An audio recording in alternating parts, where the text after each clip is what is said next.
welcome back to Rocket Talk. Guys, Connor is here! Yay! Darn! Hello. I mean, yay! Yes, Connor is geez, back. thanks, He's man. not at the grocery store this time, as he was clearly at the grocery store, not driving when we were recording last time. Yeah, Connor, I guess he thinks that groceries and food are more important. I mean, It was supposed to be, in my defense, it was supposed to be a get in, grab some wrapping paper, get out. But then, yeah, it was We've heard your like half an excuses. hour in Don't- line. Well, I mean, We've heard- you went to we've Target, heard it right? all. Yes. Yeah, well, every time you go to Target to get one, Abby and I went to Target yesterday to get one thing. We left with like 6 things. So, it happens. But Connor is back. Well, so... we were standing in line with our one thing. This time we were okay. actually standing in line. But yeah, last time we went in for just one thing to Trader Joe's. We came out with $152 later. Nice. All right, well, before we go into a bev check, I do want to also give one more thank you to Corey for spending these last few weeks with us and helping out while Connor was away for a few weeks at Target and doing whatever his other hearted desires. Whatever Connor does. Exactly. No, but it was great because, like I said, while she gives a lot of different insight, the podcast really didn't miss a beat without Connor, which is good. So we know we have people like Corey that can help out a lot. So big thanks to that again to her. Thanks, Corey. So let's jump into a bev check. What are you guys drinking on this Sunday evening? I've got a Summit Extra Pale Ale brewed right here in the Twin Cities, and it is delicioso. Ooh, Johnny. Ooh. I've got a now empty cup of Sprite from Wendy's. Ooh, did you get? I'm the classy bitch around here. Did you get a? I can tell you go to a lot of movies and you eat the popcorn before the movie starts. Dude, man, Shut that's- up. that's So do easy you. to- What did you Yeah, I get did. at said Wendy's there, Johnny? What did you say? What did you get What's to that? eat? Oh, I had I had a spicy chicken sandwich and fries, so I got the meal. But I'm recording every week, as you guys know. Our audience may not know, but I record in a hotel, and so I can't record from home for reasons that too long to explain. So as I was stopping on my way here, I got my Wendy's food, and rather than coming right in and bringing it in, I scarfed it down like a monster in the parking lot of the hotel. So we've all been there, right? Exactly. Classy. That is as classy as it gets. I mean, there's sometimes So- on my lunch break, I'll go get some sort of fast food like Zaxby's or McDonald's, and then I'll go to the Target parking lot, scarf down my food, and then go walk around Target for my break. Yeah, I live a I've- very eventful That actually life. sounds quite nice. But I also am drinking a local brew for my city, for Atlanta.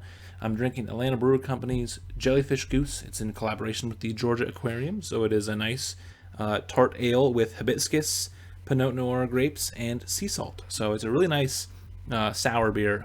It tastes more like a wine, like a sparkling wine than a beer. It's pretty tasty. Interesting.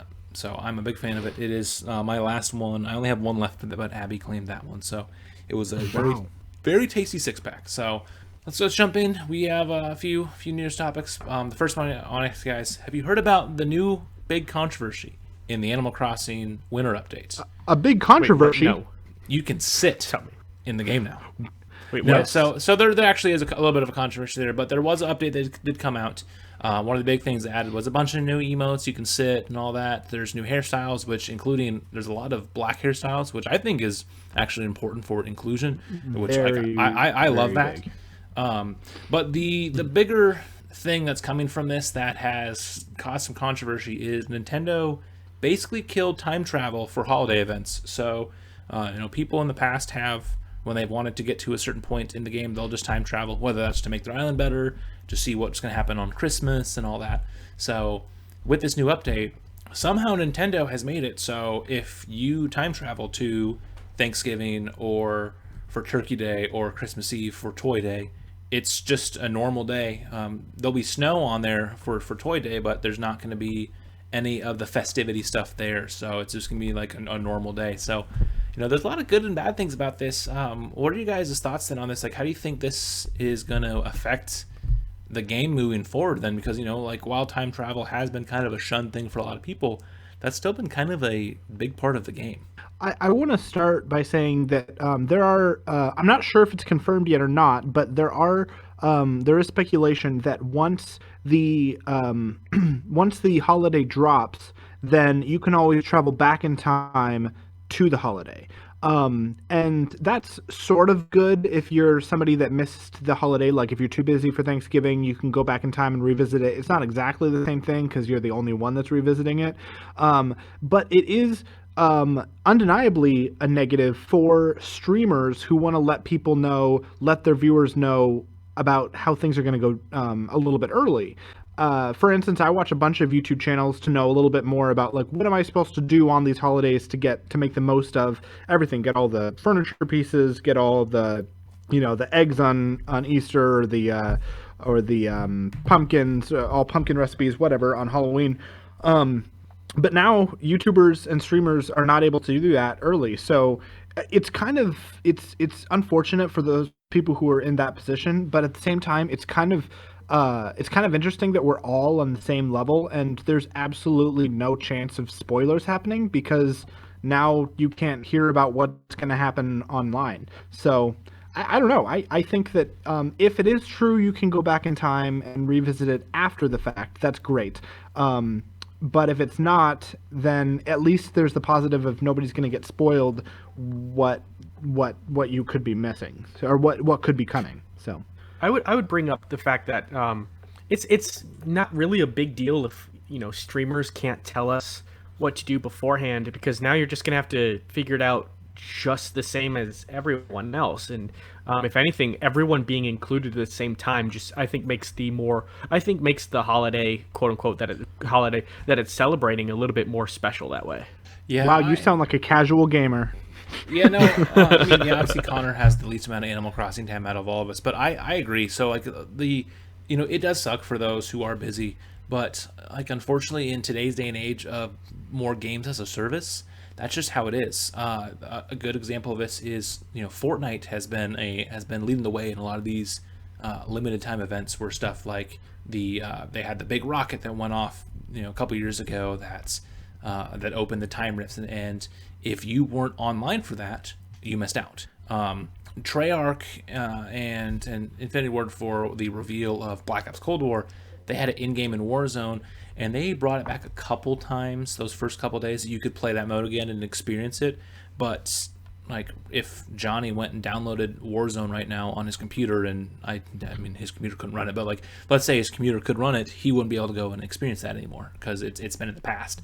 And so stuff like that happens, but it does suck for those who may be busy on Thanksgiving or Christmas Eve because they're maybe with family or they're playing in a Zoom call or something like that.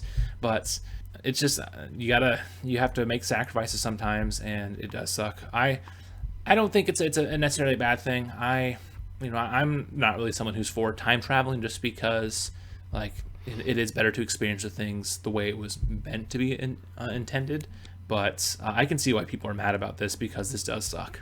Yeah, I think I'm not a big time traveler either. I did it once before, like once early on in this game's life, and I didn't really like that I did it, so I didn't do it again.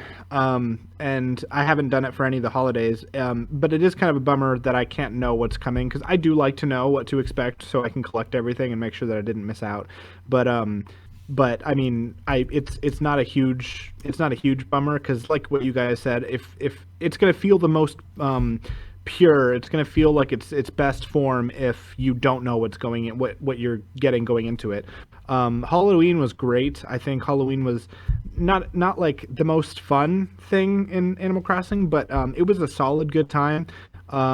It felt like the update itself for that month was better than the day itself. So I'm hoping that Christmas and Thanksgiving aren't going to take the same thing, because there's not really a lot of new stuff that we're getting this month or next month. So it's kind of only on those particular days, outside of new storage, black hairstyles, and new emotions or reactions. There's not really a whole lot new stuff. So, I'm going back to the point where, as we're catching up to all of Nintendo's news, where I'm going back to where I was 3 months ago, where I'm like a little disappointed in what Nintendo has or doesn't have yet. So get ready for like 10 more episodes of me complaining about Nintendo not having anything.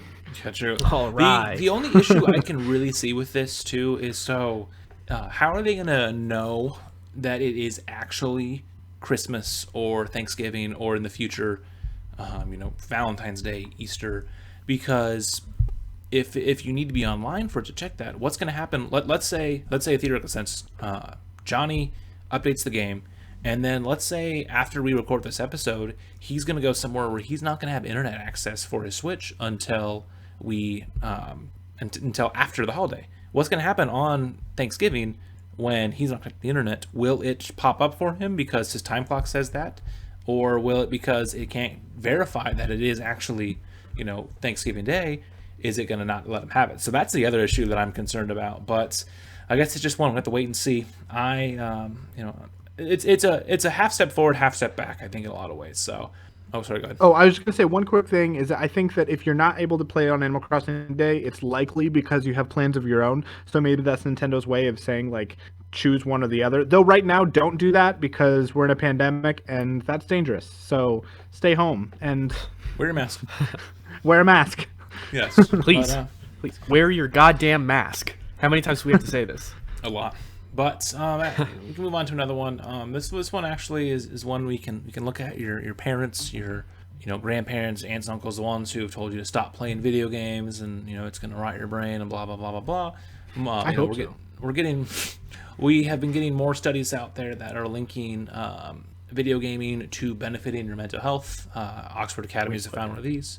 So this is great because now we have an excuse to say you can play games. But no, in all seriousness, this is another thing I'm not surprised on, because there's a lot of great aspects that can come in with video games. Games like Minecraft, with your problem solving and creativity. Animal Crossing, you can there's so many things that some of these games have. And yeah, sure, there's still mindless games like Call of Duty and stuff like that where you're just running around shooting. There's strategy between it, but it's a very casual game. You're not thinking like you would in Tetris, Animal Crossing, Plants vs. Zombies, that do have a lot of strategy and thinking behind it. So outside of obviously being able to laugh at your parents and say, haha, I was right, what are your guys' thoughts on taking this idea of studies showing that it's good for our mental health? I think this works a lot like most things. That if it's fun, it's not too much of a stretch to say it's good for you. Sure, anything that is fun or good, or if it's a dessert or a video game or some kind of something that's not good for you if you have too much, but you're enjoying it in the moment, and if you have a little bit or play a little bit of video games, then I don't really see it's hard for me to see what an issue could be. Everything is good in moderation, and video games are just the same. This is great, and I'm glad. I mean, this shouldn't be really a debate. It should have been confirmed a long time ago. But yeah, exactly. I think this is great, and I also want to add that early on in my life, for me personally, I learned a lot of words growing up that I wouldn't have heard otherwise from the video games that I played. And I remember a few times that my teachers or my parents would say, "You're really articulate. Where'd you learn that word?" And I said, from a video game that I played once. And so I learned about concepts, story arcs, character development, language from the video games that I played. Not just them, but that's one. And now I'm an adult and I say a lot. So, I'm not perfect. Yeah, there's a lot of filler good words. things. I mean, I made a whole bunch of great friends from it. Like there's friendships that I've made that there are people that I consider some of my closest friends that I made because I was on a message board for Call of Duty, and I played Call of Duty with them. And it's the fact that my friendship with Blake, one of the big reasons that helped it grow is because we had a mutual interest in video games. And so outside of when we were working at Hy-Vee together, we would play Call of Duty together and other games. And so that's what helped us become as good of friends as we were, because we had that mutual connection. And that's been a great thing, because then Blake became one of my closest friends. So it's a great thing. Connor, what about you? What are you going to say?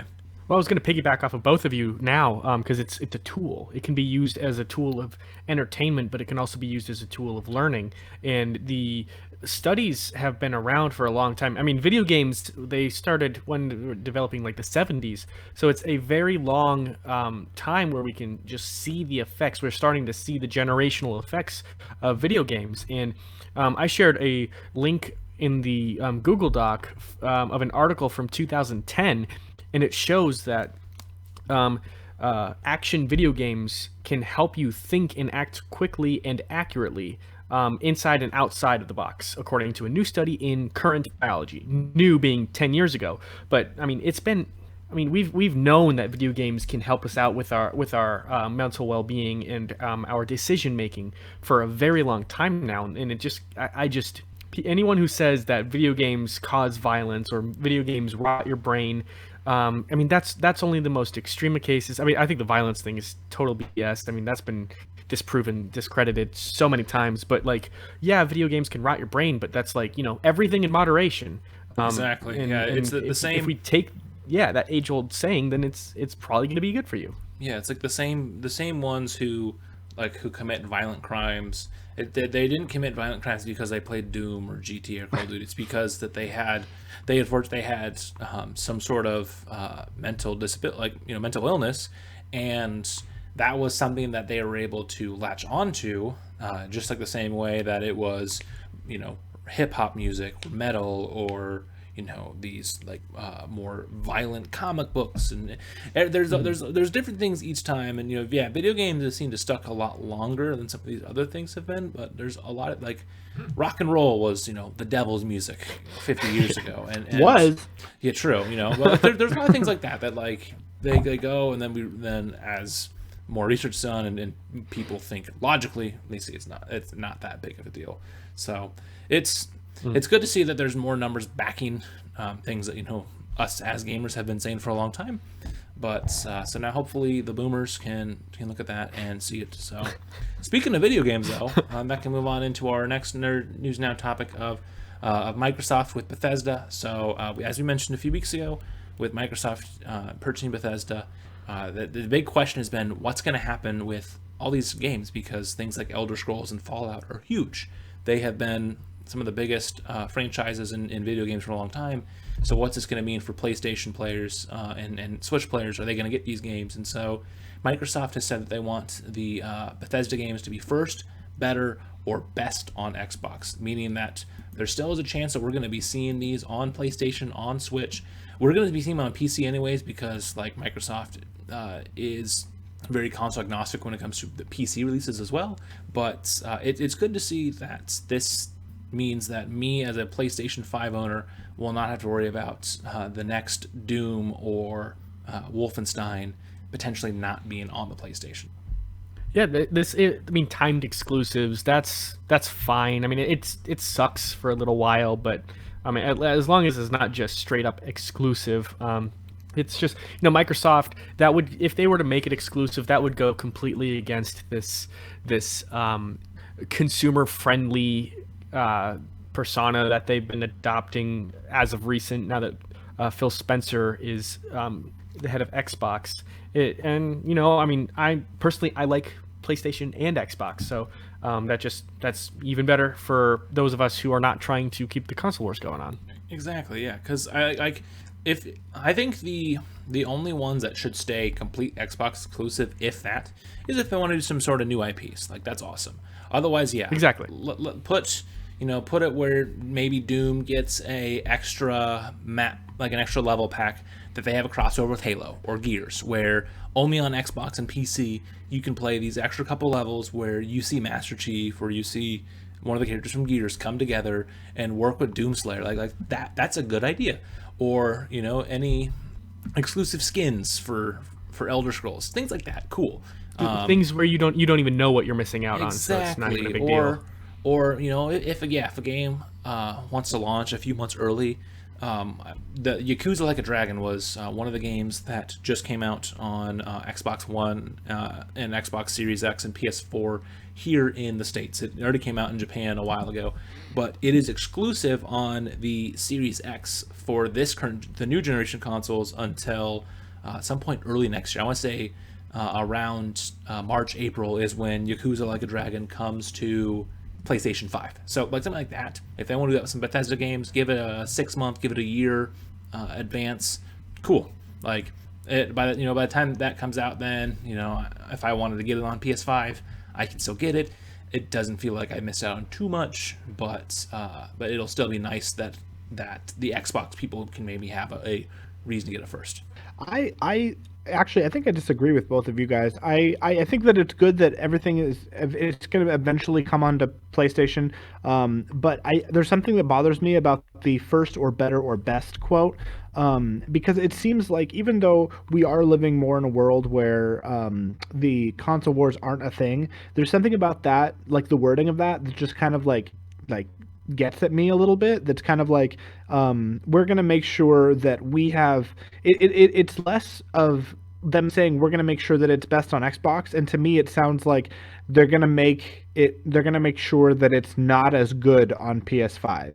And maybe that wasn't their intention or anything, but the way that it comes off to me is kind of like saying Xbox is what deserves our best and nobody else. And Maybe, but if they own them, like there's a reason why we don't see The Last of Us on the Xbox, or we don't see Mario on the PlayStation. They own those properties. Maybe we should. And sure, like well, it's more of taking care of your own first before you go out into the world than anything else. It's not a dig at PlayStation. That's not what Phil Spencer would want. He's trying to go obviously with everyone being friends. I guess when you say it like that, like taking care of your own, it's like parents going to take care of their own child before they worry about what their neighbor is doing. But at the same time, I mean, we're all in this together. So if you have the power to make something just as good for your own child, wouldn't you want to make sure that something is just as good as for your neighbor as well? Like take care of them first, but then. I don't know. But, at the end of the day, it is a business. They do need to try to bring people over to their side, and so making something better or first on the Xbox, it draws the eyes there. But if they wanted to say screw everyone else, they would just go straight exclusivity. Yeah, because they still want to make money, and so they're gonna make more money by they have to make this purchase worth it by doing something that makes it seem like they're not just buying them just to throw these games on Game Pass. Because if they just throw them on Game Pass, then it's like, what's the point? They're not going to make any money at all. Yeah, because and I think that's one of the bigger things we're going to more see is that we're going to see it's better to play Doom 3 on Xbox Series X over PS5, because if you have Game Pass Ultimate, that $15 a month you're paying, you can play Doom 3 right away, where if you have a PS5, you have to go drop $70 on it, and if it's not for you, then you either have to go and try to get your money back, or if you bought it digitally, then too bad, so sad. Like you're out. Well, personally, I don't think it's too much to ask to want for a Mario, Halo, and Ratchet and Clank triple crossover from each of their own consoles. Honestly, it's time we just start blending. I mean, yeah, that'd be great, but I don't think we're there just yet. Mario and Master Chief teaming up. I mean, just come a on. little while. I mean, we're better than that? We're gonna get a Doom Animal Crossing crossover at some point. That's we obviously have to. coming. But it'll be a bummer for any of these things that do have some sort of time exclusivity. As someone who right now I have a PS5, eventually I would like to get an Xbox, but it's not a priority for me right now.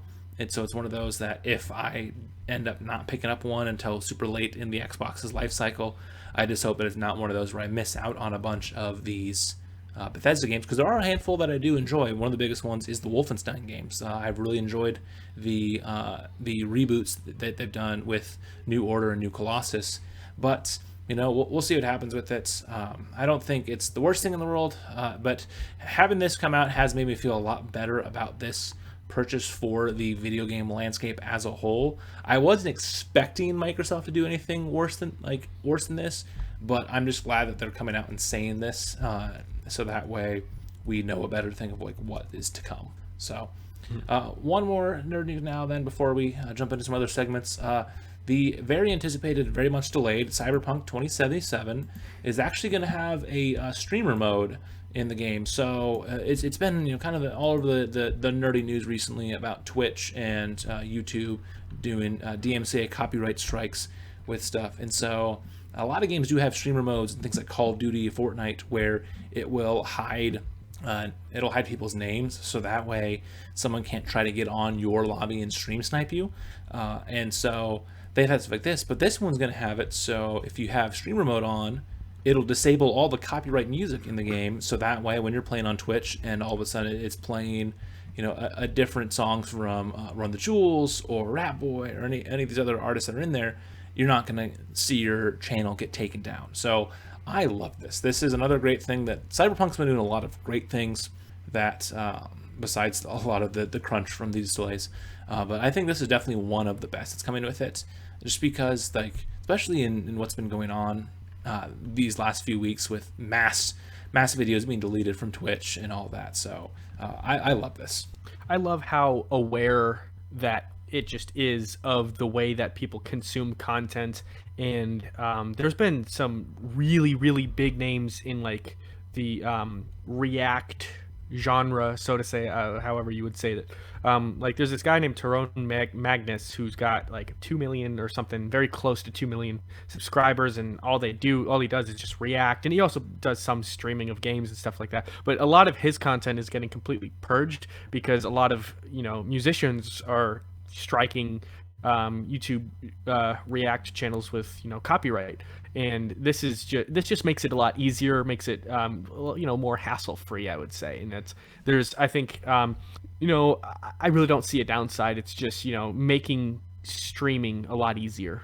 This is doing something that's great for streamers and YouTubers that are wanting to play games. And I think that because it's going further and doing exactly what the streamers need, I think that's I always talk about how I love Nintendo, but I'm always going to bag on them. Nintendo's not exactly good about things like this. They're not about what the consumer wants. And so the fact that the makers of Cyberpunk are taking a step forward and saying, hey, why don't we just make it easier on you?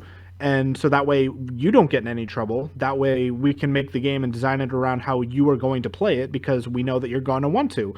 And not a lot of people are doing that. Nintendo.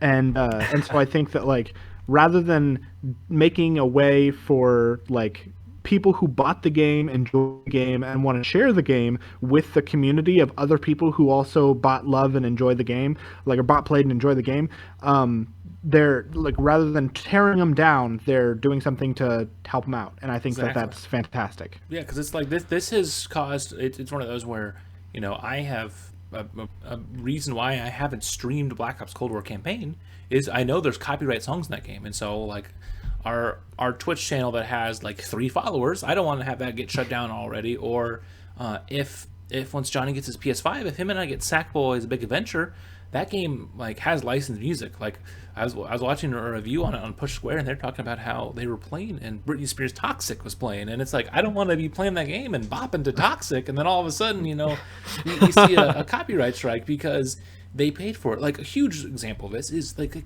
GTA 5. GTA 5 is one of the biggest games ever. Like the game continues to still sell like hotcakes, and the in-game radio has real songs, and you have all kinds of genres. There's dance, there's R&B, classical, there's rock, there's punk, and there are a handful of songs on there that you'll get a copyright strike right away if that plays, and like you have no control over that. You have to make sure you go in and turn down the music right away. But sometimes the game glitches out, it turns it back on, so you have to be careful when you pop into a stream that's there, and like that's something that like not everyone is going to catch, and we're going to see content creators go down left and right because of this if things don't change. So I'm glad that we're at least seeing a company do this, because also a lot of people in these companies, they stream themselves for their leisure time. They they'll go and they'll play, like Cyberpunk creators, they'll go and they'll play Call of Duty and all that. So it's good to see them make this step in the right direction. So I love this. There's a lot of great things about this game besides the fact that you can do this like with Keanu Reeves and all the options you can do. So let's move on to a blast off or blow up. We have a couple of them this week. First, a quick one on the Lego Star Wars Holiday Special that just came out this past Tuesday.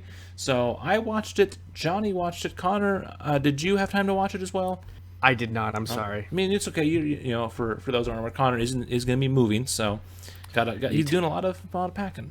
So yeah, busy boy. Did I show you guys the our box city? There's a lot of boxes that the listeners cannot see, but let's just say there's a lot.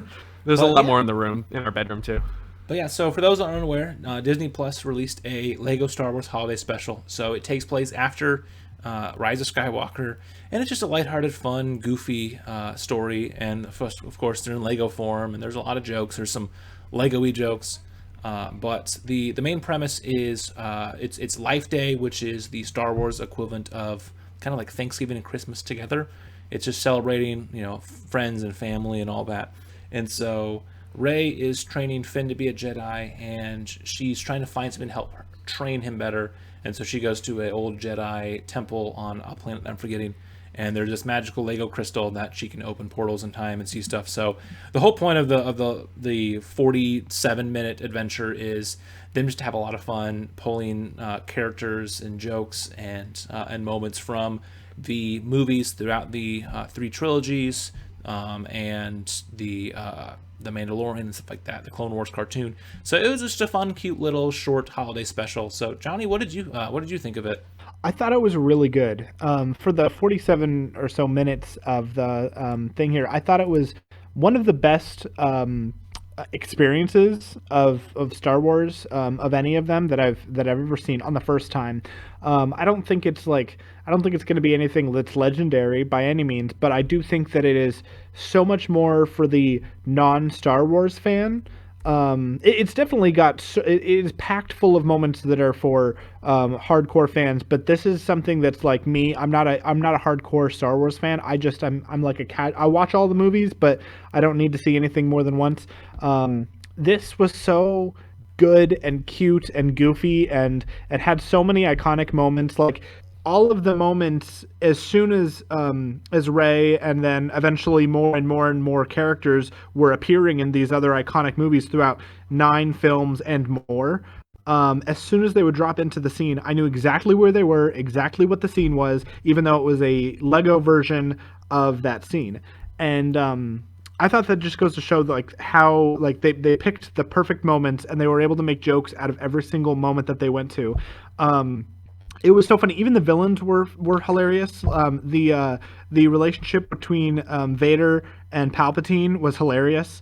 Palpatine is told by Kylo that he gets thrown down a chute by Darth Vader because of all the time travel. Right, Kylo knows what happens, and Palpatine's like, "What? You threw me down a chute?" And he's like, "Well, not yet. I didn't." And so I just thought like the moments like that were funny, that they played with time travel, and Darth Vader gives Palpatine a mug that says world's number one, what was it, like number like one world's best ruler emperor or something like that. World's best emperor, yeah.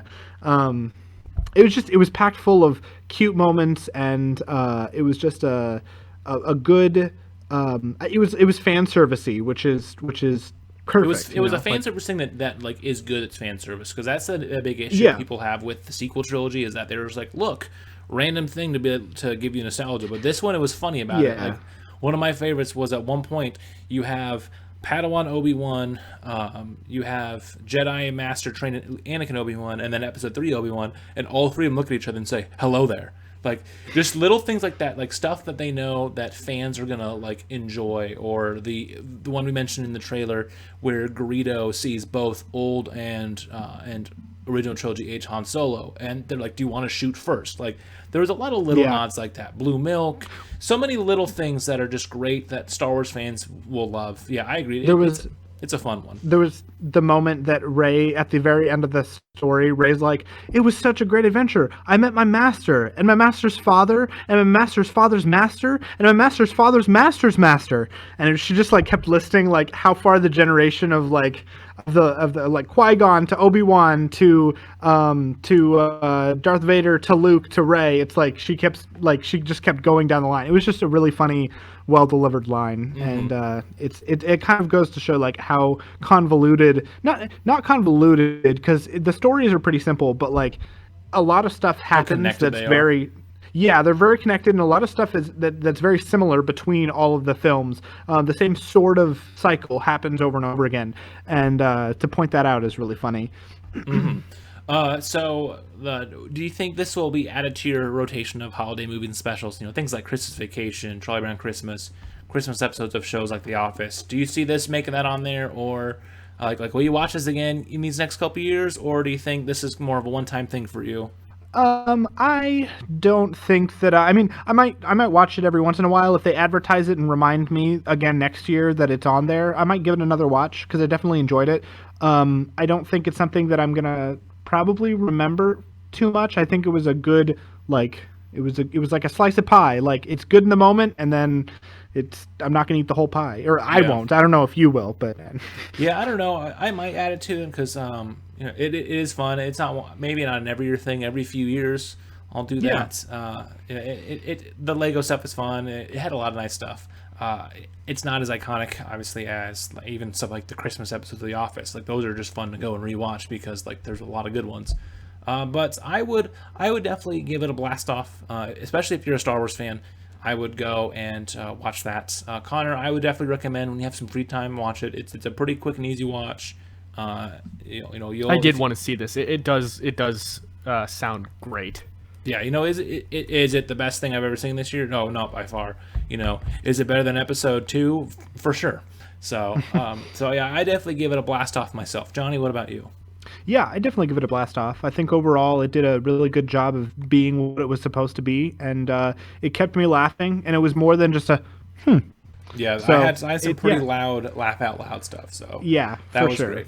Awesome. So I'll do another quick blast off blow up myself with Astrobot's Playroom. So I briefly mentioned it with my first impressions with the PS5 on the last episode, and so I'll go more in depth on the PS5 on an upcoming mini that we will be doing. But the game does a great job at showing off the tech of the PS5, especially the DualSense. Graphically, it's nowhere near the most impressive game you're ever going to see. It's very cartoony, but the game was awesome. I fully 100%ed it last night. I just sat down and I'm just gonna go beat it. And so it's not a very long or difficult game to beat at all, even with getting all the achievements. It's one of those that a competent player can do it in only a couple hours. But it is definitely something that I say that someone should play when they get a PS5, especially if there's someone like me who grew up with a PlayStation, because like the Star Wars Holiday Special, there's so many callbacks and moments to just the PlayStation family of systems. One of the big ones you do is throughout the levels you collect artifacts, and so they are a bunch of different stuff for the systems and their accessories. So and each world will of the 4 worlds will be one of the main PlayStation systems. So there's a PS1 world, 2, 3, and 4, and so at the end of those levels you get a PlayStation, like you get the original model of those systems. And what's even more fun is when you get to the part where you get it, the like power up music will play. So it's like the iconic like PlayStation 2 one with like the big towers in the background, like that's like in the background, and that music's playing, and there's just a lot of little things like that. Or there's other Astrobots throughout the whole game that are iconic characters from PlayStation past, stuff like Crash Bandicoot, Kratos from God of War, even Norman Reedus' character from Death Stranding that I can't remember his name because I've never played it. Like there's a ton of them, and they're doing little things that like represent their games, and so there's a lot of stuff like that that just really make it a fun love letter. It's been getting a lot of comparisons to it's a very Nintendo-esque game, and I would agree. It was one that I had a big smile on my face the entire time on. I definitely would give this one a blast off for sure. So if you guys get a PS5, play this. I don't care if you're wanting to also play Call of Duty or Gran Turismo when it comes out, stuff like this, but you should set aside a time in the first couple weeks you have this to play it.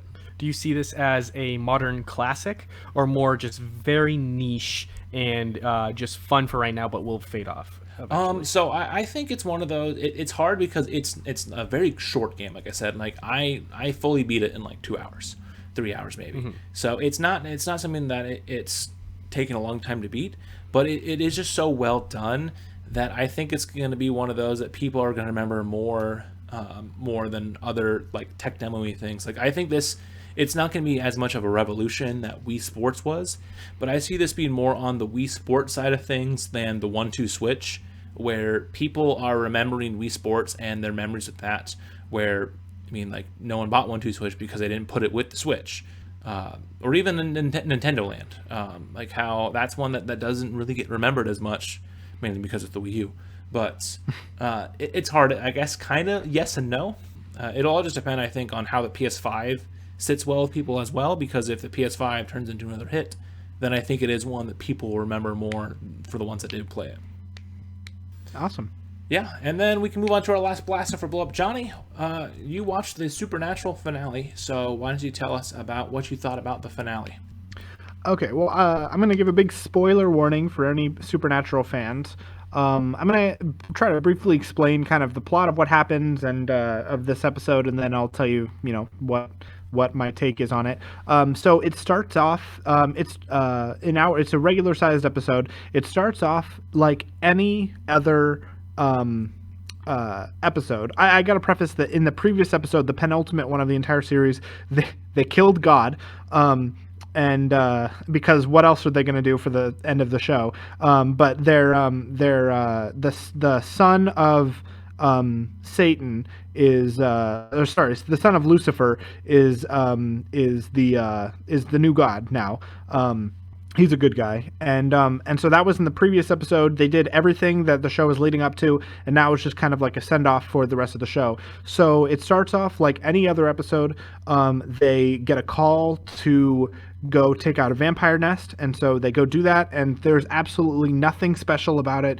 I was wondering, like a third into the episode, it was like there was no big goodbye, there were no character returns, there was nothing, and so they take out the vampires, they save the children that were kidnapped by vampires, they release them, they bring them back or whatever, and one I believe it was one vampire, something happened, they kicked Dean, the older brother, and he falls backwards. And then Sam kills the vampire, and all is well.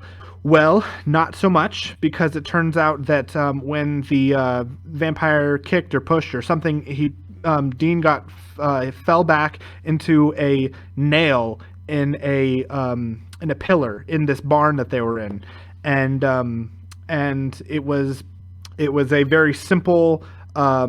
A very realistic death, and in a show that has a lot of demons and monster killing, you would think that would be very out of place, very unfortunate, very soft. But they spent 15 years of joking about how a death for a hunter is something like this. They don't want to turn into a zombie. They don't want to be a vampire and live the rest of their hundreds of years of life trying to suck blood for a living. They want to die and be dead. They want to just be dead. Like that is they're not gonna stop being a hunter. They're not gonna retire. They're gonna die, and they hope that it's something quick and something easy, and that's what they hope for. And that is exactly what Dean gets. He has a final goodbye monologue to Sam, and he dies in his arms on this nail in the barn. And then the rest of the episode, it shows Dean in heaven after everything he's done, and his friend and mentor Bobby is up there too, and it's really great. It's a good send off for Dean. And Sam, as Dean is driving through, it's like woodsy. He's driving down a road and there's woods everywhere. Dean is looking happy. He's in heaven. He's got his family there. He's driving to his mom's house where his mom and dad are. He knows that his other friends who have died along the way are, because they were revealed to be there by Bobby. As that's happening, there's a montage of Sam who has quit the hunter life, and he grows up, and he has a child. He sees the child grow up. It shows the child as a baby, his son as a baby, as a kid, like working on math homework, and then it shows Sam getting older and older until he's on his deathbed. He's got white hair. He's attached to a monitor. He's like not speaking, and his son is there holding his hand and telling him, you can go now. You've done everything you needed to do, and then the show ends with Sam having passed, meeting Dean in heaven. The two hug, and that's the end of the show. It was odd, I will say, because like I said, even though I don't think that Dean having died in the way that he did is necessarily weird, because they kind of hinted at something like that for 15 seasons. I think that it's just maybe it's just the fact that the show is over is what it is. But overall, I think that it was I think it was as good of an ending as it could have been. I don't think it was anything spectacular, but it's so easy to miss the mark when it comes to finales. So as far as finales go, I think that this one did a really good job compared to some other shows. You see iconic shows like Game of Thrones that really fail and with their finale delivery, and that can leave a sour taste in the mouth of fans for the rest of their lives, really. Because if the show was really great but the finale was bad, then every time you rewatch the show, you know how it ends, and if that's not a good ending, then it might make the whole show not worth watching. But this I don't think it did anything too spectacular. Dean dying is something that's pretty iconic and probably made some people sad, but they were both human. So even Sam dying of old age, they were both bound to die eventually because they're human. So I think that it was a solid show. I think it was a solid finale, and it's sad to see. It's sad to say goodbye. I can't say that I've stuck with it for 15 years. I haven't even stuck with it for 15 months. It's been more like 6 months, but that's the only thing that's one of the only things that's come out of the pandemic is me watching the entirety of Supernatural. But I'm sorry for talking so long. I think that it was a solid show, and I would recommend it to anybody that's interested in watching it. They got spoiled the ending. Jeez. Well, I think I don't think it's something that's going to be legendary going down the road, but I think the fact that I think why it lasted so much longer than other shows is because, in my mind, I've always seen it like, if you grade it, it's a B show. It is a solid B that always has availability to grow and expand, and I think that's what's made it last 15 seasons. It's nothing iconic and legendary like Game of Thrones, but even like I said, when you get that big, you have a lot of room to fail, and Game of Thrones did. And so shows like Supernatural, they are consistent, they are fun and witty and creative and dramatic, but they never try to be anything bigger than they are. And this finale was a really good example of that. It didn't try to be anything too spectacular. It was very simple, very down to earth, and I think that's what a lot of people are going to remember from the show, is despite it being 15 seasons of killing vampires and werewolves and zombies and eventually God, it is a very grounded show that doesn't try to be more than it is. Mm-hmm. So you kind of touched on stuff. So do you think it did give a good enough closure for it then, for the show as a whole, even if it may not have been an amazing finale? Yeah, I do. I definitely think that what I've realized as I watch a lot more TV in the past few years is that when it comes to finale, all you can really ask for is solid. You can't really ask for anything spectacular because it's so easy to miss. It's if you make big moves, it's likely not gonna work out. But if you try to make something that's got just the right amount of closure and things that can be wrapped up in a bow, I think that's how you do it. And I think this did a really good job. They defeated God in the last episode, so they didn't have any loose ends to worry about.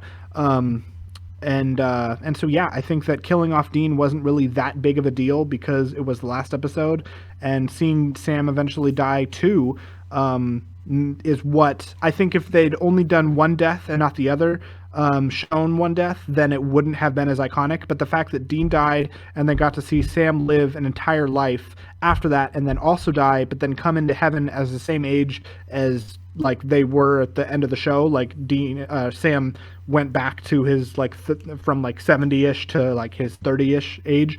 I think that is what made the finale as good as it was, is that they did kill both of them off, even if one was from old age. So. Mm-hmm.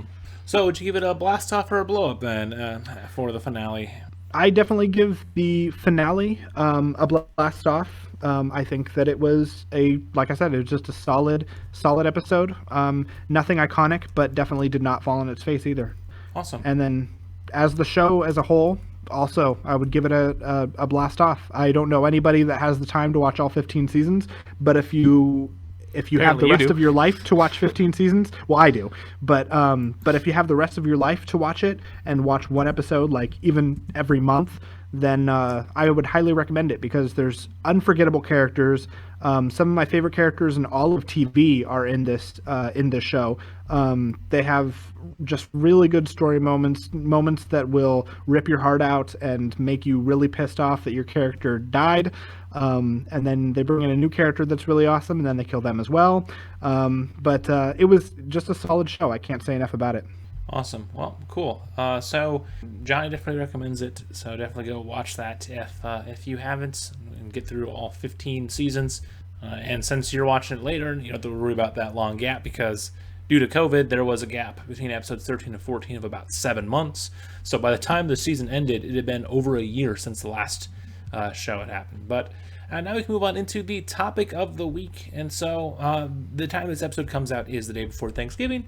So we thought we would do a nice little fun Thanksgiving themed topic of the week. So we can talk about some of our things we're thankful for, traditions, and also just how things have changed with COVID. So very, very timely. What are some 2020 things that you guys are thankful for? So things that, despite this year sucking, what are some good things that came from it? Because mine is just it's just obviously Rosa. Getting Rosa has been amazing. That has been definitely the brightest thing that's happened in a year of shit. So, are there any big ones for you guys that really have stood out this year compared to previous years? I dropped a few belt sizes. I had with not much to do. I went to the gym quite a lot, and I had gained quite a bit of weight at the beginning of this year, and it really was affecting my confidence, and so I just decided, I'm going to go do something about that. And then I've dropped 2.5 or 3 by now. Now you're sexy again. Yeah. I still jiggle when I jump, so I've got a long way to go. So that's one thing that's come out of pandemic. Awesome, Johnny. What about you? I like Luke said, I didn't get Shiro over in 2020. I got him last year, but I am still very thankful for him because I live in a studio apartment, and so for the first 5 or 6 months of COVID, I was in my studio apartment without a job, and I only had aside from Sam and Dean on Supernatural, I only had Shiro, and so it was it definitely helped out getting through most of the pandemic so far. Also, if you guys don't laugh at me saying I had Sam and Dean, then it makes it seem like I was serious. So, all right. Wasn't funny. Didn't laugh. Ha ha ha ha. Well, awesome. I do have one more I do want to add.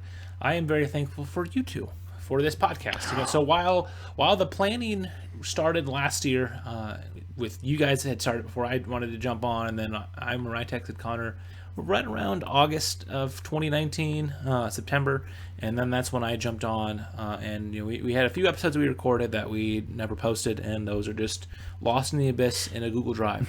But this has definitely been another one where it's kept me busy. This has been something I've been able to do, pretty much on a weekly basis. We've only taken a couple weeks off really since February, so I've had something I've been doing for the last 9-10 months on a consistent basis. So that is one as well. I am thankful for you two for having someone I can go and spend an hour plus talking about stupid stuff each week. So thank you. Yeah, I'm gonna agree with that. I definitely, because this was our first year that for recording, really. Connor and I used to be on a show. We've talked a bit about it before.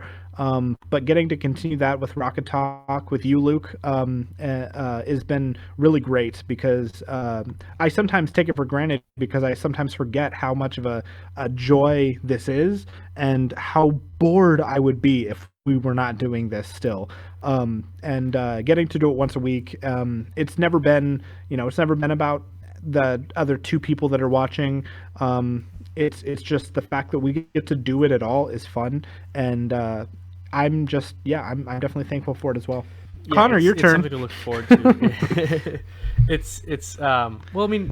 This is the dream. One day I would love to be able to do this for a living, whether on traditional radio or on YouTube or any other way. It would be great that I get to do this, and doing it with 2 people that I love makes it all the more better.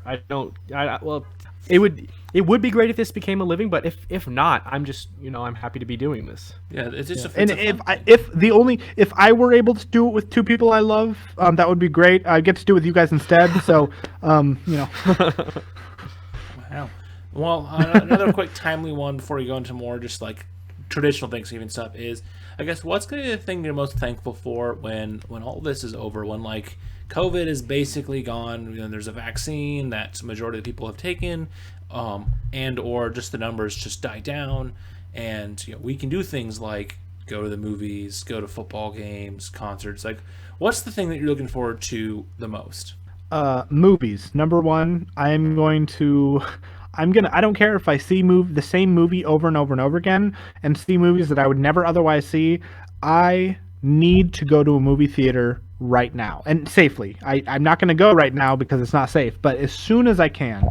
I am so ready for popcorn, for overpriced popcorn, overpriced soda, like dirty seats, people talking in the movie, like people too tall that I can't see over them, gum getting stuck to my shoe. People wearing Abraham Lincoln hats in the movie theater.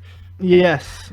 Oh God, the smell too. The smell is just so many gross things about movie theaters. The whole that I just atmosphere of movie theaters is just fantastic. I miss that a lot. Like it's Yeah. It's definitely it's sort of overrated now that we have streaming services, but it's never going to die down. Like, people are afraid that it's going to die down completely. It's not. Like, people love going to the movies. I love going to the movies. I don't care how expensive it is. It is a completely different experience. Yeah, to see something that you're very excited about.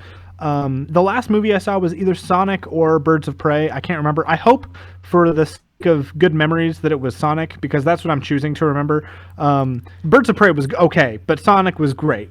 And so I remember when I went to go see it, and I was just like, I had that feeling of like, this is going to be really, really good. And that's the last movie I saw. So definitely hope that we can recapture that once COVID is over. Yeah. Connor, what about you? Oh, man, that's really, really tough because there's so many things that are going to be great. I think going to baseball games is what I really, really miss. Sports games in general, but Twins have Target Field, which is just really gorgeous. I really miss that whole atmosphere. Yeah. Well, I'm going to be a little more sappy and serious. So I was going to be going home for Thanksgiving, but my family, we decided to cancel it just because of everything, with especially how bad the numbers in Nebraska are. So honestly, mine is seeing family again, because now this is the longest that I have never seen anyone in my family. I mean, this has been the longest I haven't seen anyone in my family for a while now, but I have not seen anyone on my side of the family since Christmas last year. And so Abby's family's coming down for Christmas, which will be nice. But I've seen different members of her family as they've come down before COVID hit, and a few more safe times during the pandemic. But I haven't seen my parents, because they were going to come down this summer, but obviously it wasn't very safe. So that'll be one. It'll be nice to be able to see my parents, see Bella, their dog, and my brothers. But that's, I think, definitely one I'm looking forward to. I know Abby's the same way with some of her family she hadn't seen as well. So it'll be nice to be able to give my mom a hug, because she definitely will need one from me soon. So that's mine. Sorry to get all serious and sappy as you guys are talking about more leisure things. No, dude, I'm excited for you. Yeah. So obviously, I'm excited to be able to go to Atlanta United game again, or check out a game at the Braves' new ballpark. Watch the Falcons lose and laugh at them, or be able to go and see like my teams, like the Huskers, the Vikings. But yeah, that definitely is one. So I want to add on to what you said. Family is definitely one thing, but I think one thing that I'm excited to be like to come back is the lack of fear of being in public with anyone. I think that's something that I like. It's such a part of like when I don't forget, or when I forget my mask, like when I'm walking into the store, I always like turn around. I'm like, oh God, I forgot it. And I don't like have I don't panic or anything, but it is something that like is so ingrained in me now that I'm ready for the day that I don't have to worry about that anymore. And that day is not today, for anybody wondering. You still got to worry about it for today and tomorrow and the next few months probably. but yeah, it's just there's that fear that I can't really, I don't want to be around other people, and um, yeah, outside of my normal already existing social phobia, this is something that's more serious. So Yeah, because like I said, I've said many times on this before, my life really hasn't changed with the whole coronavirus thing. So since I work for a wheel repair industry, where we were essential. So my job stayed open. I still went to work every day. You know, my commute went down in time, and when I go to Target on my lunch break, I wear a mask. But besides that, my job, like my day to day, really didn't change like it did for Abby, for you guys, for a lot of people. Like that was one nice thing. I got another thing that I can be thankful for is that my life stayed relatively the same, because Abby and I were so busy with our with her school that we weren't spending money going to sporting events and all that. Like, yeah, sure, like I want to go to concerts again, but I only went to, I think, 2 concerts since I lived in Atlanta. So that's been a nice thing as well. But let's go on to some more things as the holiday as a whole, more in our past. So like, what's some of your favorite traditions and memories from Thanksgiving? One of mine is actually really simple. I don't really have anything that stretches out too much from the norm. But one thing that I know we always did as a family was myself, my brother, my sister, my mom, and my dad together. My parents are divorced, which may be a Johnny's life spoiler alert for anybody that didn't know that. But my parents have been divorced for quite a while. But every Thanksgiving, we would all 5 of us have dinner together, and that's not happening this year because of COVID. But that is a tradition that we've kept around, and I definitely appreciated it. It's nice to keep it simple though, and it doesn't have to be a big blowout. As long as you're with people you love, it's a great tradition.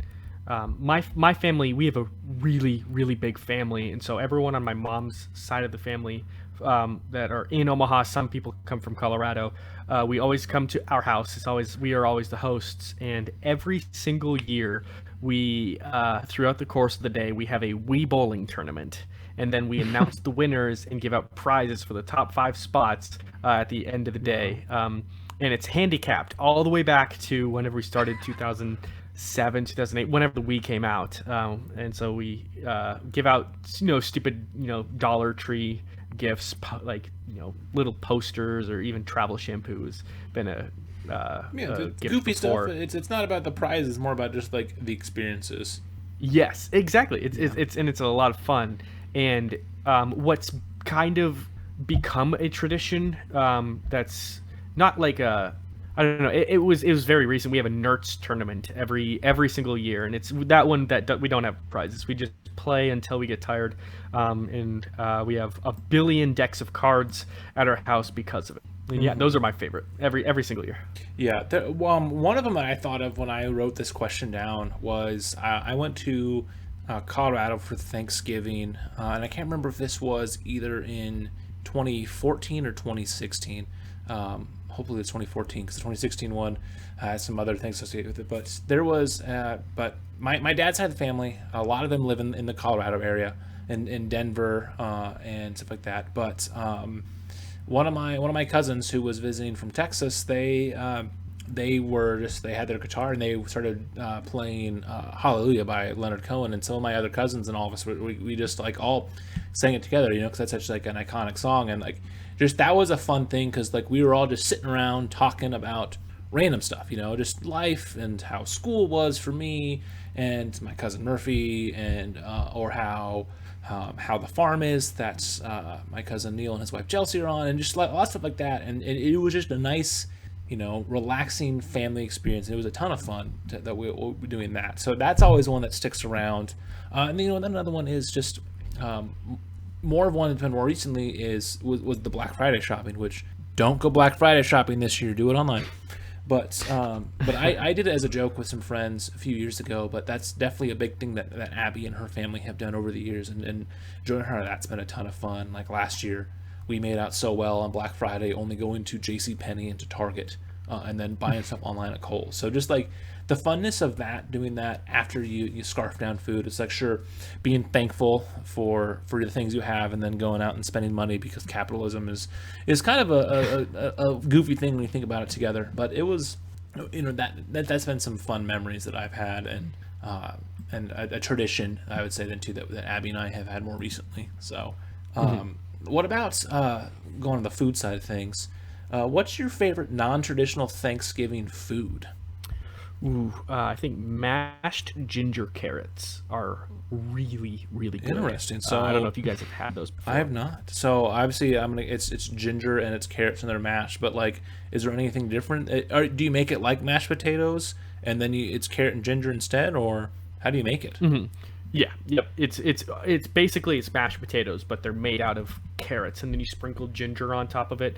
And I can't remember when the last time we had it recently, but I remember trying it once, or not once, a few different times at Thanksgiving, and it was surprisingly good. Although it doesn't sound very tasty at first, but give it a try if you ever get a chance, because it's a lot better than it sounds. See, I'm not a mashed potato fan, so maybe I'd like this. That's my hot take. I don't like mashed potatoes. That is surprising. Wow. That actually, I've never met anyone who doesn't like mashed potatoes. Yeah, Abby and I both don't like them. It's just the. Do you like it with gravy or just not at all? It's just the consistency of it. It like mashed potatoes feels like you're eating someone already ate your potatoes and then gave them to you. So that's so like I love all. I thought that's how they were always made.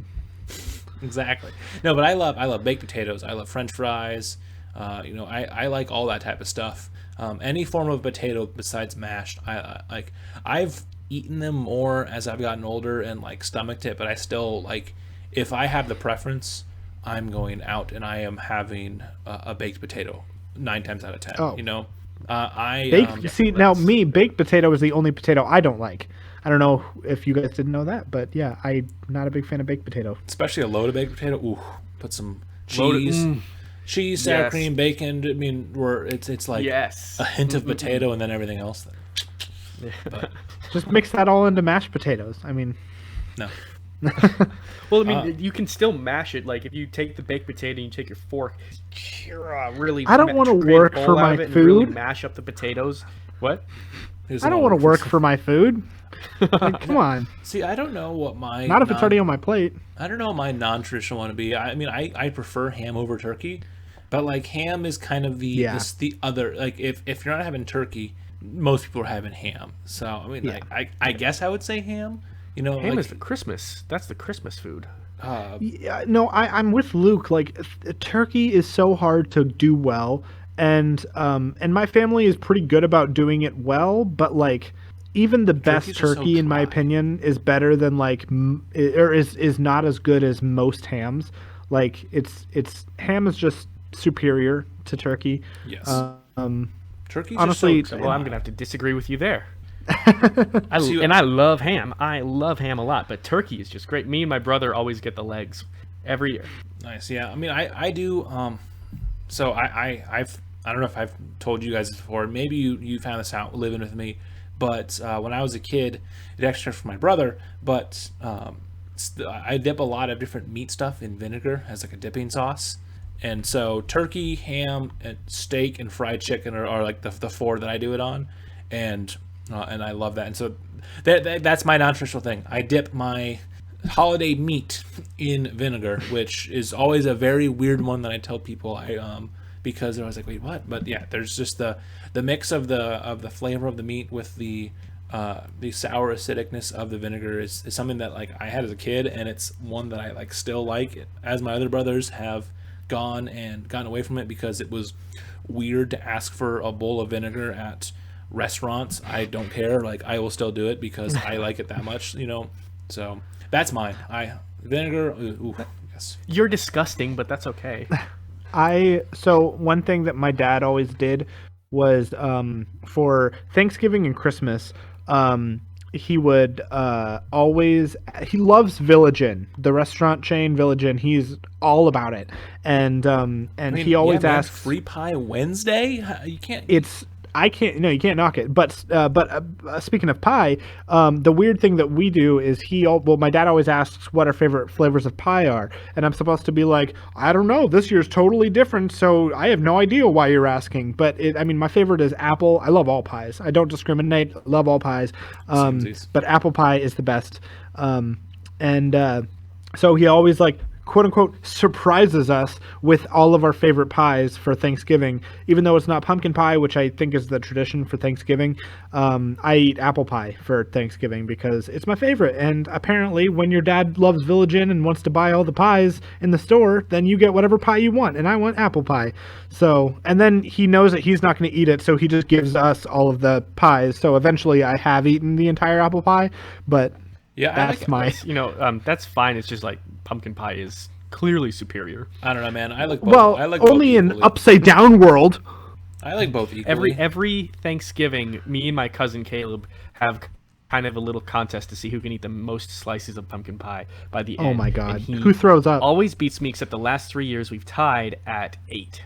Jesus. It's like a whole pie. It's over the course of an entire day, though, so noon to okay. 8 or 9. That's a lot of bathroom breaks. Yeah, seriously. No, it's a lot of bathroom breaks. Let me tell you what. I like apple pie. Like apple pie and pumpkin are probably my two favorites. But I like Johnny. I don't discriminate. Like I will eat just about any pie. Strawberry rhubarb or cherry pie. Ooh.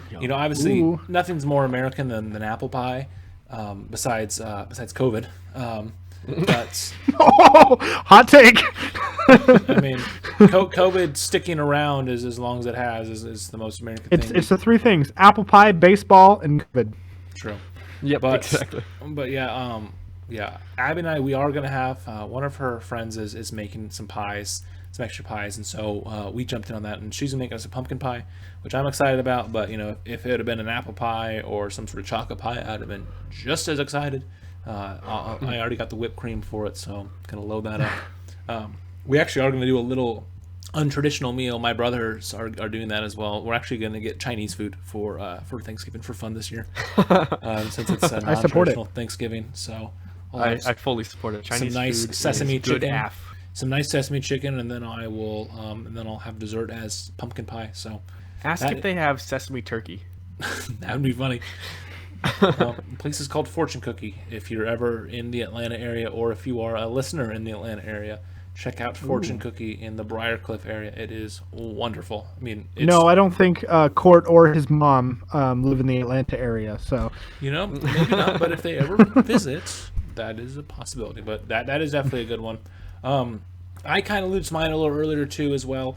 With some Black Friday stuff, but do you guys have any Black Friday traditions, or in the past when there wasn't a pandemic going on, do you guys do anything for Black Friday as well, or are you an anti-Black Friday person? I don't typically shop on Black Friday. I think every year I've always wanted to go, and then the only things I would ever want to look into buying would be video games, but I always get the video games when they come out anyway, so a deal for a video game that I was kind of on the fence on is usually something I'm not gonna end up getting. But what I do love to do, and I haven't gotten to do it too many times, I think maybe only once, maybe twice I've done it, is I just love to experience the Black Friday chaos. There's just something about witnessing the craziness. It's so much less stress if I'm not trying to buy something, and if I just get to exist in this weird it's like I'm a part of I'm in a zoo, but I'm a part of the experience, and I'm in the rhino cage, and so there's a little bit of a thrill there, but it's so much fun to observe everybody running towards things, and I haven't witnessed a fight yet, but I've seen quite a few dirty looks, and honestly that's all I need. So Yeah, it is definitely an experience. I remember the first time I did that, I was purposely walking around Walmart, and I was just like, man, why is it so busy? I'm just here for a loaf of bread, just goofy stuff like that. But yeah, it's luckily a lot of things that we've been wanting have been decent things, but nothing super crazy. How one of the years Abby and I we were trying to get, they had Roku boxes that were super cheap, and so it's the one we have on our small TV. And then we got the other one that we were given to Abby's sister when she graduated high school. So we actually we bought that 6 months in advance. But things like that, or I bought Mario Odyssey last Black Friday because it was on sale for $40, and since it's a Nintendo game, that never happens. So I was jumping on that right away. But yeah, it's I'm still kind of a new Black Friday person. It's fun. They extend it so much now. Now it's a week of Black Friday. Now it's a month of Black Friday or something like that. So you don't really have to go on Black Friday.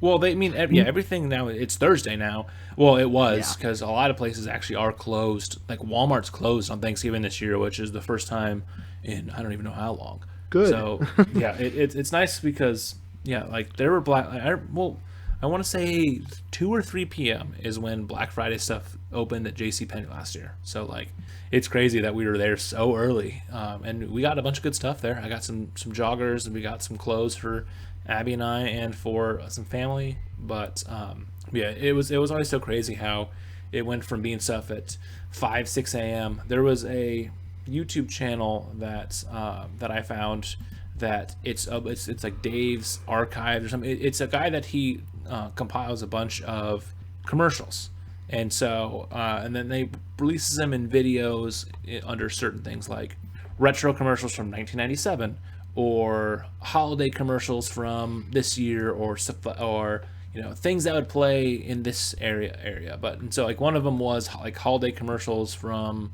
I can't remember what year it was, but somewhere in like the 90s, I think like 96, 97. And there were a bunch of stuff for Black Friday stuff, early Buster deals were starting at 5-6 a.m. And I was just like, oh my gosh, like that's so crazy to think that back then, your Black Friday deal to get your Carhartt for 50% off, you'd have to go at 5 a.m.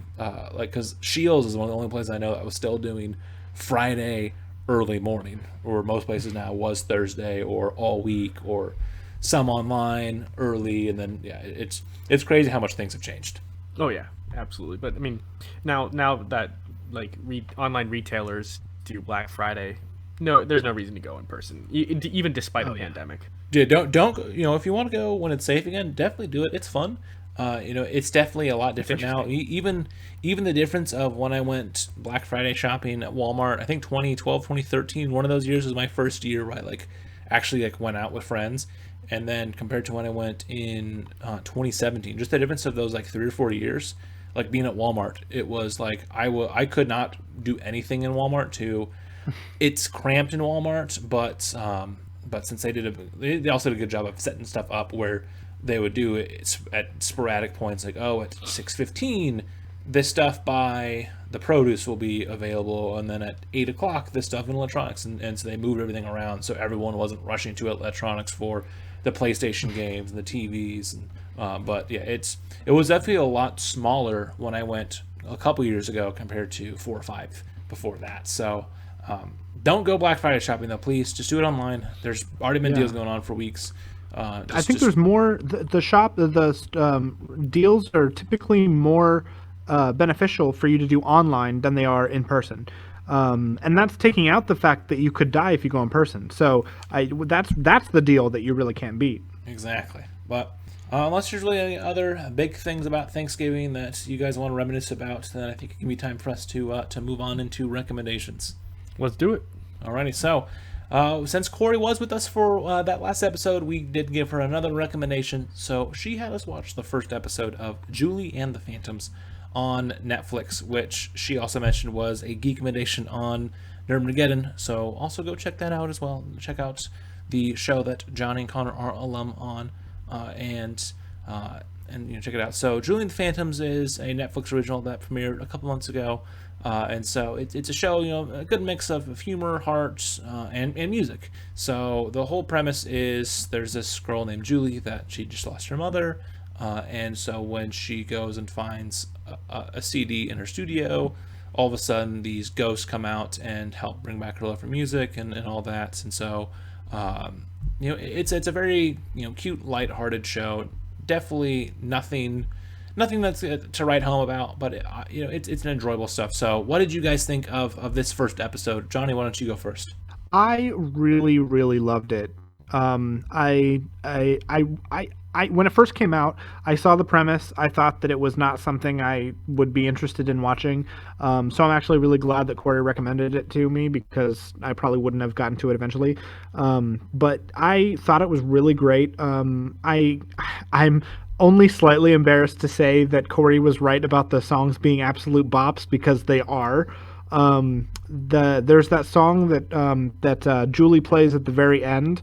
I think it's called "Wake Up." I'm not sure. It sounded like by the chorus, it sounded like that's what it was called. That was so good and so like wholesome and heartfelt, and it was a solid song. And the episode itself, the premise is unique. As cheesy as it might seem, it's not as cheesy as some things that are out there. So I definitely appreciated that the cheese factor was a little bit lower comparatively to most other like Netflix shows of this demographic.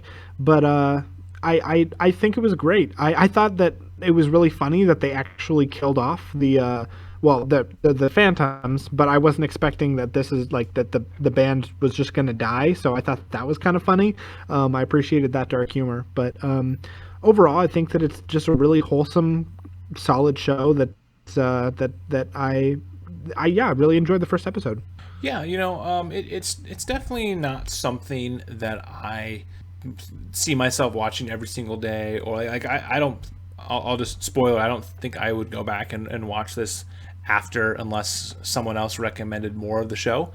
But yeah, it definitely, this has a lot of heart to it, as you can really tell. It's one of those that the creative minds behind it definitely really liked this idea to push all these things, and it's stuff that in a year that's been kind of dreadful, to have something that is nice and can kind of pick your heart up even on stuff like a dead band, like there's stuff like that. It's nice, and with catchy music and all that.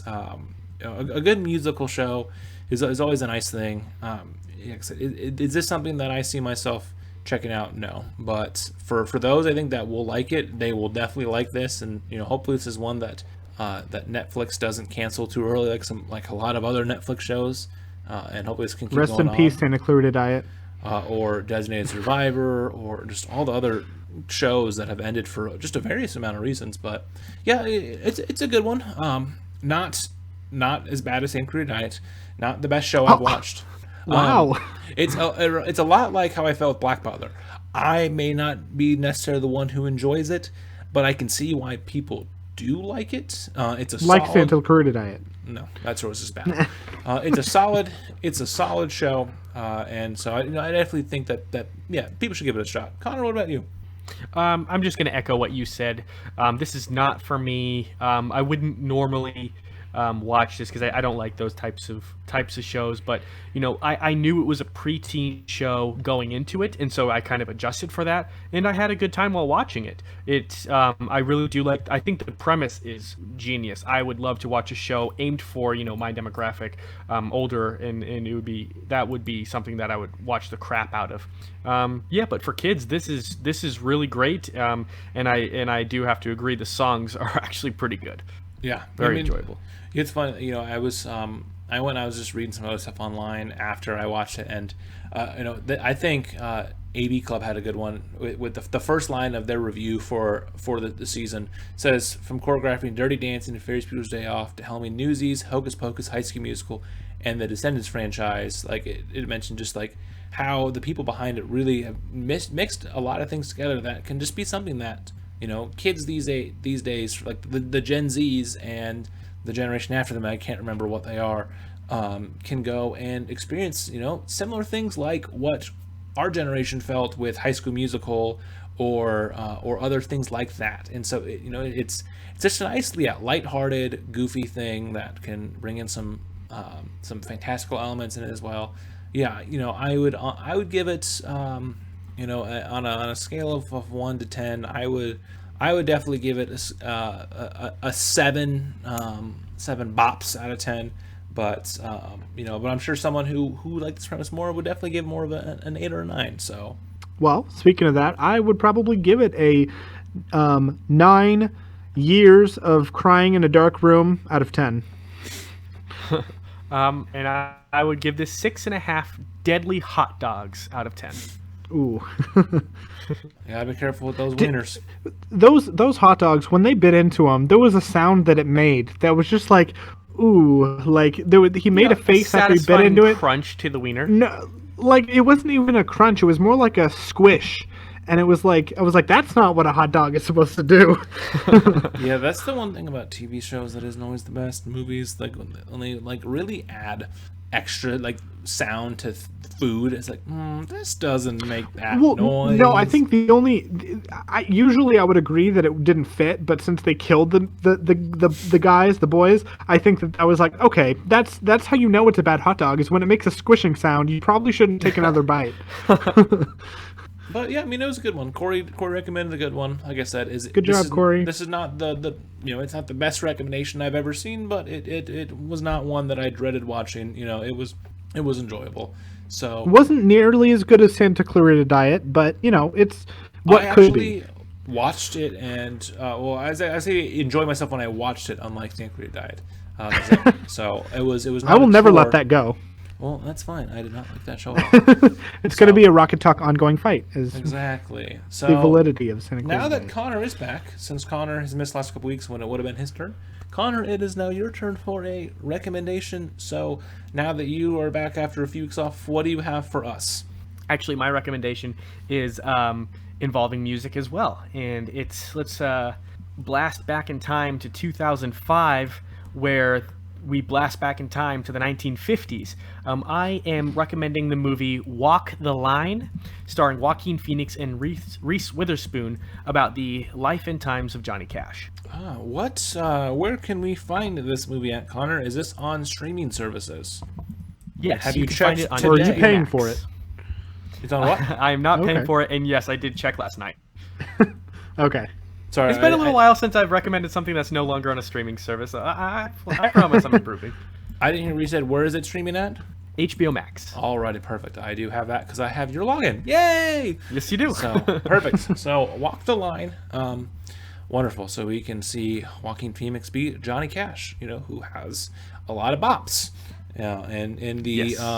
In the more country rock twanginess, but yes, for sure, I am excited for this. More of a badass kind of country rock, though. Exactly. I mean, it's Johnny Cash. Johnny Cash is great. Joaquin Phoenix is great. So I'm excited for this because he's good in so many of his films. Even if I didn't think Joker was as good as everyone said it was, I was a little overhyped. He was great in that, and he's. I haven't seen this movie in so long, but he was great in that as well. So perfect. I will definitely give this a watch over my Thanksgiving time off, because even though I'm not going home, I am still taking a couple of days off of work just because I deserve it. So in between Yes, my you do playing of treat Call yourself. of Duty and watching Nebraska probably lose to Iowa, I will watch this. So awesome. So thanks, Connor. We will definitely watch that. And so now we can move on to stuff where we talk to you about sponsors and wrap it up. So quick sponsor thank you to Anchor. This podcast is sponsored by Anchor, the easiest way to make a podcast. Visit anchor.fm to start your own. That's what we used since we have been posting this podcast, and it is super easy. They even have integration with Spotify that if you want to add songs, you can do that. And so hopefully if you do that, you don't get a copyright strike because Spotify is letting you do this. But if you do, we didn't tell you to do that. This podcast is also sponsored by ByLightFixtures.com. Visit ByLightFixtures.com for a trusted source of quality lighting products for your business or home. Perfect time to do as the holidays are coming up. Work on some lighting at your home, especially if you're doing a lot of work there. You can use this to make your lighting better for your Zoom presentations. And then also, not a sponsor, but a big thank you to Tom Taylor from Tailored Beats for the intro and the outro of this podcast. Follow him on his SoundCloud at soundcloud.com/tailoredproductions for this beat and many more. Also, don't forget to follow us on social media, on Twitter and Facebook and Twitch. I did actually Twitch a little bit of my Black Ops Cold War multiplayer gameplay a couple days ago with some friends. And I do have a couple games in my backlog that I'm wanting to play, and that I'm planning on doing that on Twitch. So hopefully this Thanksgiving weekend I should be able to do that.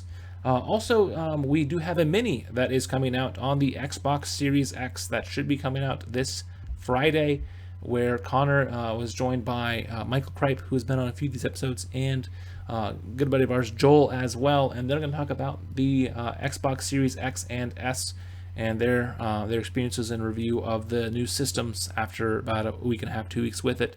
And then I also will be doing a PlayStation 5 one as well in the coming weeks, and I'm going to try to find a buddy who also has one so they can join me. So be sure to listen to those, especially if you're kind of on the fence about the new systems, because luckily you can't really go wrong with either of them. So definitely get either of those, and then also be on the lookout as we move into the new year. We should be hopefully seeing some new content coming from us, whether it's new shows or new episodes from Connor's other show, Moving in Stereo, and just more in the future of this podcast and the Rocket Bomb umbrella as a whole. So we're still making a lot of stuff in the oven for 2021, but definitely be sure to be on the lookout for these next few weeks and months as we hopefully get more of that, and as we have more of our stuff planned for the end of the year. So this will wrap up episode 40. Connor, thank you for joining us again. We definitely did miss you. As great as Corey is, it is good to have the full gang back together as well. So thanks for joining us once again and being back with us. Well, thanks for letting me come back. To come back to your podcast. It was really dark in that basement. Yes. So we were debating it, but we decided to give you another chance. Yeah, we put the thing of you putting the intro without telling us behind us, and so now you're off of probation. No, but it is good to have him back because, like I said, it's been great with these guests we've had when one of us has been off. But it is always fun when we do have us three and we can do our episodes together. So, but goodbye for now, and we will see you next week after a wonderful Thanksgiving. Happy Thanksgiving, everyone.